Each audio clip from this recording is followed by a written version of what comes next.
करके भुला दिया गया है। ऐसे स्थान में देवी जाने की आवश्यकता नहीं है, तहां जाए कल्याण न होई। पर देवी सती भगवान शिव से आग्रह करने लगी बार बार, प्रभु मुझे तो जाना है, जाना है।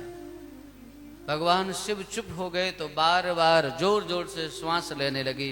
कभी अंदर जाती हैं, कभी बाहर आती हैं, फिर अंदर जाती हैं, फिर बाहर आती हैं। भगवान शिव समझ गए कि अब सती को रोकना ठीक नहीं है, और अब सती यदि जाएंगी तो वापस भी नहीं आएंगी। इसलिए भगवान शिव ने नंदी से कहा कि तुम लेकर के जाओ। देखो वैसे तो भगवती का वाहन सिंह है, लेकिन भगवान शिव ने कहा कि ठीक है, तुम्हारे पास जो है वो रखो, आप अपने पीहर जा रही हो तो अपनी पहचान से मत जाओ, पति की पहचान से जाओ। चाहे पीहर वालों के पास कितनी भी महंगी गाड़ी हो, पर पत्नी को अपनी पति की जो प्रभुता है, जो वैभव है, या उसकी जो मर्यादा है, उसका ध्यान रखने के लिए क्या करना चाहिए? जो पति का दिया हुआ वस्त्र है, जो पति की दी हुई वस्तु है, उसको ही आदर करना चाहिए, उसका ही सम्मान करना चाहिए। भगवती सती नंदी पर आरूढ़ होकर के और अपने खेल खिलौने सभी लेकर के वहां से चल पड़ी। यज्ञ में गई। यज्ञ में जब पहुंची तो सादर भली मिली एक माता, भगनी मिली बहुरी मुस्काता। किसी ने सम्मान नहीं किया, केवल और केवल मां ने सम्मान किया। भ्रमण किया यज्ञ में, देखा चारों तरफ सबका भाग रखा हुआ है, पर भगवान शिव का कोई भाग नहीं है। सती ने अपना अपमान सहन कर लिया, पर अपने पति का अपमान सहन नहीं किया। अब तो जोर से क्रोधित होकर के बोलने लगी, रे दक्ष मूर्ख, तू शिव तत्व को जानता ही नहीं है। शिव ये नाम जिसकी जिह्वा पर आ जाता है, उसका जीवन मंगलमय हो जाता है। जिसकी रचना पे ये शिव नाम आ गया, तू शिव से बैर करने वाला है और शिव से उत्पन्न मेरी ये देह है, इसलिए जब मैं लौट करके जाऊंगी और भगवान शिव मुझे दाक्षायणी दाक्षायणी कहेंगे, तब मुझे लगेगा कि मैं तेरी पुत्री हूं, इसलिए तुझसे उत्पन्न इस देह का मैं अभी त्याग कर देती हूं।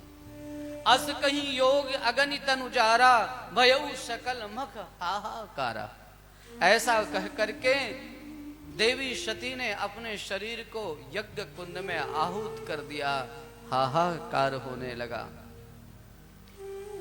भगवान के गणों ने यज्ञ को विध्वंस करना चाहा। नारायण जब यज्ञ विध्वंस नहीं कर पाए, भृगु ऋषि ने कुछ देवताओं को उत्पन्न कर दिया। भाग करके रोते हुए भगवान शिव के पास जाते हैं। उससे पूर्व नारद जी महाराज सूचना देने के लिए पहुंच जाते हैं। नारद जी के द्वारा जब भगवान शिव को यह पता लगता है कि सती ने अपना प्राण त्याग कर दिया है, आहुति कर दे दी है शरीर की यज्ञ कुंड में, तब भगवान शिव कुपित होते हैं और अपनी एक जटा को उखाड़ करके पृथ्वी पर जोर से पटकते हैं और उस जटा से वीरभद्र प्रकट हो जाते हैं। वीरभद्र करि कोप पठाए। भगवान शिव की जटा से वीरभद्र प्रकट हो गए और कोप में भर करके त्रिशूल लेकर के अट्टहास करते हुए गणों के साथ गए। दक्षिण दिशा से जब चारों तरफ से रज उड़ने लगी, चारों तरफ से धूल दिखाई देने लगी, तब समझ गए सब कि ये निश्चित रूप से जो शिव का अपराध किया है, उस अपराध का ये परिणाम है।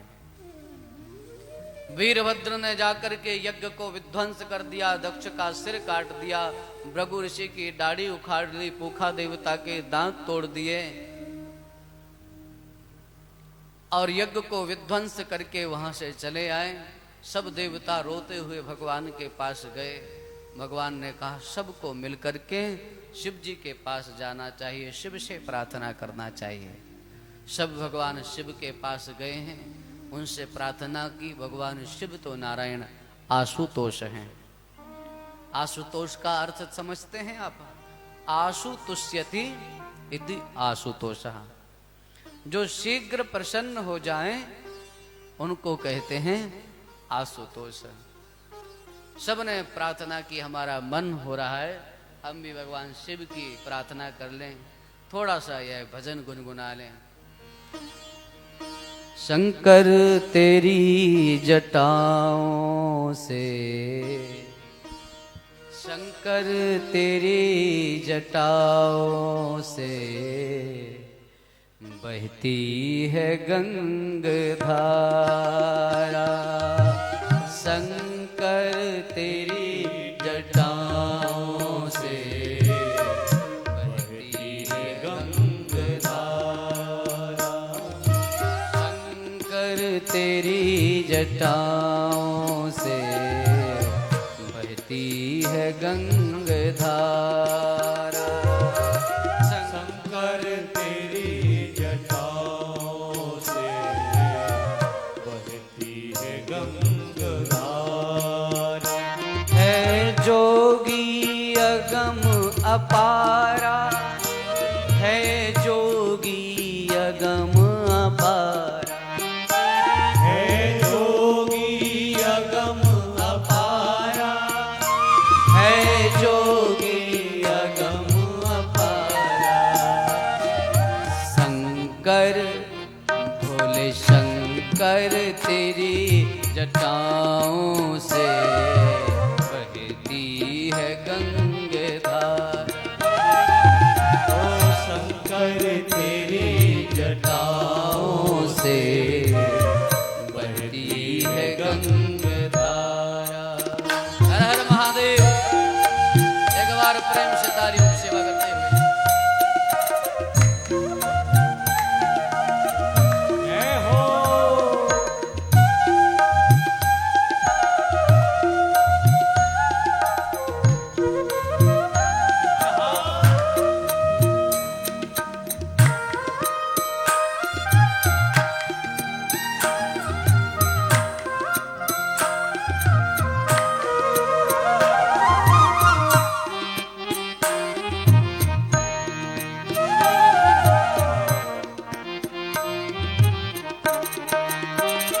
बागांबर आसन पाए, तेरे गले भुजंग सवार।